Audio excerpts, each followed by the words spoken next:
Dreamer, written and narrated by Bogo.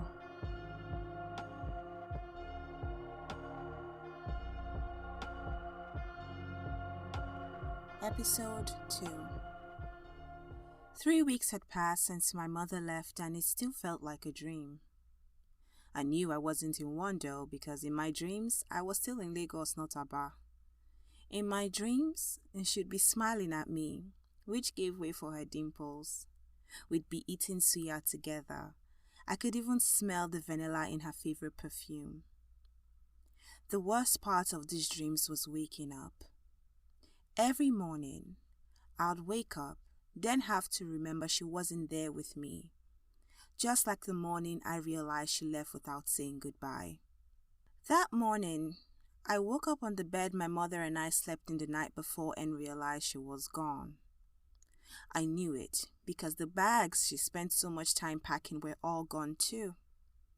I jumped up from the bed, slowly approaching my stepfather with eyes widened in utter disbelief. In those last weeks, every time my mother would say she'd be back soon, I said nothing. I had a feeling it meant more for her to say than for me to hear, so I let her. I swallowed my fears into silence. But had my silence made her think I was strong enough for her to leave me like this? She left? I screamed at my stepfather. Then I begged, then wailed, upon the realization that there was nothing, absolutely nothing I could do now. Now it was too late for words. I'd never get to inquire why she really needed to leave me.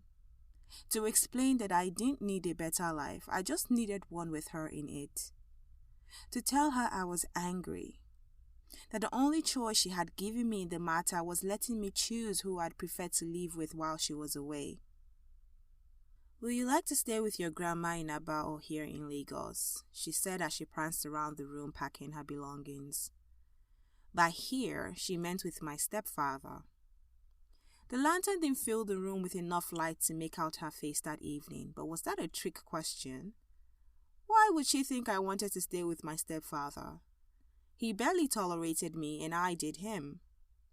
The only thread that held us together was the love we both had for her.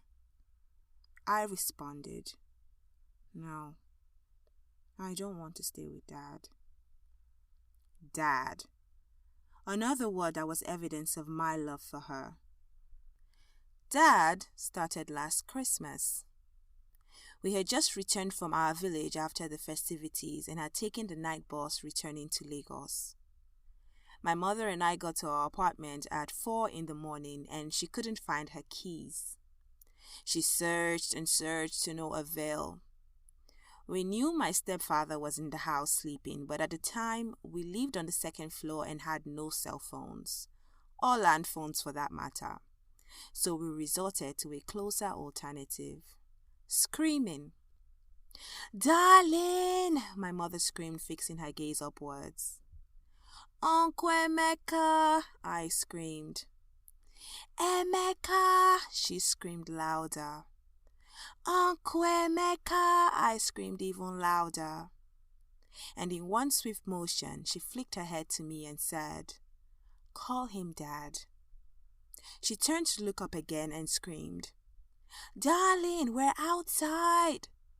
I followed. "Dad, we're outside."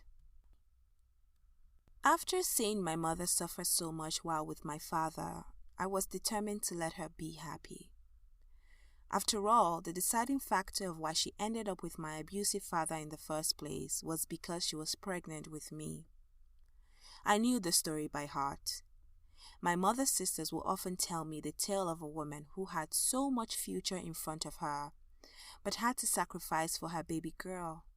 Baby girl was me. My mother's sacrifice was relentless. Even after we left my father, I saw the night she went to bed without food so I could eat. The time she would follow me to school to beg for one more week to pay my school fees. She did that and so much more while hiding me away from my father at the expense of her safety. She asked for only one thing in return, that I obeyed her, and obey her I did. I got good grades, stayed in the house hidden, called another man dad without question, and now I would let her have her American dream. I now lived in the heart of Aba in a 3-story building where the bubbling highway was close enough to hear, but sightless from the balcony where I spent most evenings. I'd usually watch the streets from the second-floor apartment my grandmother occupied, and this evening was no different. I laid on a mat and propped my head against the balcony railing, observing the cars and the people that strode by in their muddy shoes. The smell of stockfish and spices was now overflowing to the balcony. There was no mistaking it. It was oha soup, my favorite. My grandmother had expressed concerns I wasn't eating enough, and her resolution was preparing my favorite meal. Ada, your mom is calling. Where do I pick it? My grandmother called from the living room. This was going to be the first time I would speak to my mother in 3 weeks.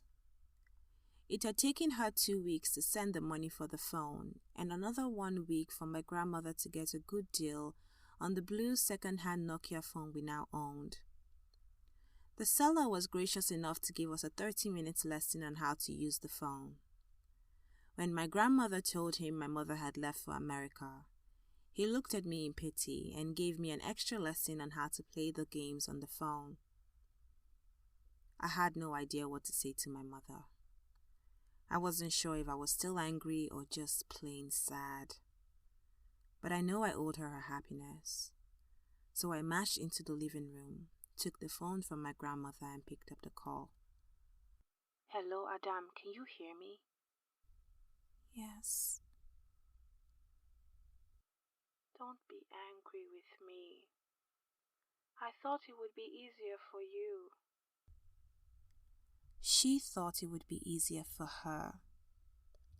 I could tell she was trying not to cry, and with every second of silence that passed, my sobs grew louder. And eventually, we both lost control. Because at the end of the day, it was not easier for her, and it certainly was not easier for me.